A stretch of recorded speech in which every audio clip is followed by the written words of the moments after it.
พร้อมนี้คณะผู้แทนแนวเราสั่งชาติที่มาจากบรรดาแขวงที่จะเข้าร่วมกองประชุมใหญ่ผู้แทนแนวเราสั่งชาติทั่วประเทศครั้งที่ 12 โดยกองประชุมจะจัดขึ้นแต่วันที่ 28-29 เมษายน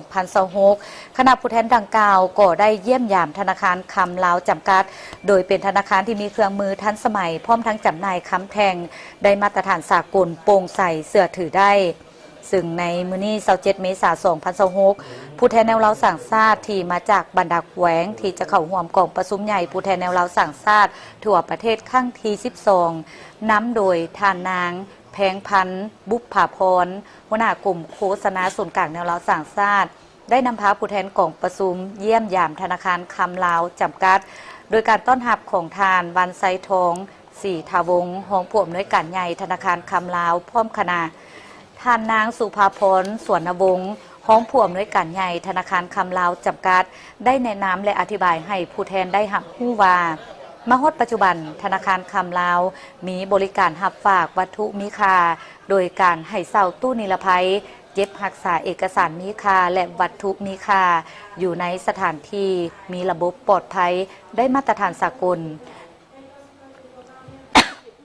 มีบัญชีฝากคำแบบมีกำหนดโดยได้หับดอกเบี้ยเป็นคำส่งส่วนห้อยต่อปีบริการออกไปยั่งยืนฐานะทางการคำเป็นหลักทรัพย์ค้ำประกันสามารถนำใช้ได้ในบรรดาธนาคารธุรกิจและสถาบันการเงินในสาธารณรัฐประชาธิปไตยประชาชนลาว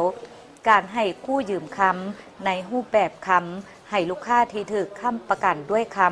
แห่ทาสและบริการการหลอมคำด้วยเครื่องมือบริการการกวดความบริสุทธิ์คำแทงด้วยเครื่องมือที่ทันสมัยบองใบมีความแม่นยำเสื่อถือได้พร้อมทั้งมีตู้จำหน่ายคำอัตโนมัติซึ่งมีการบริการและตู้จำหน่ายอัตโนมัติที่สะดวกสบาย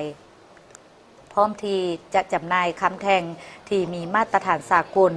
มีการออกแบบลวดลายที่เป็นเอกลักษณ์เหมาะแก่นักท่องเที่ยวและนักสะสมและการซื้อขายคำผ่านปองบริการและตู้จำหน่ายอัตโนมัติมีความปลอดภัยมีบริการขนส่งคำที่มีความว่องไวและปลอดภัยสูงด้วยโหลดที่ได้มาตรฐานสากลจากนั้นคณะผู้แทนก็ได้เยี่ยมยามเบิงขั้นตอนของการเฮ็ดเวียกของพนักงานไทยในธนาคารคำลาวจำกัดเติมอีก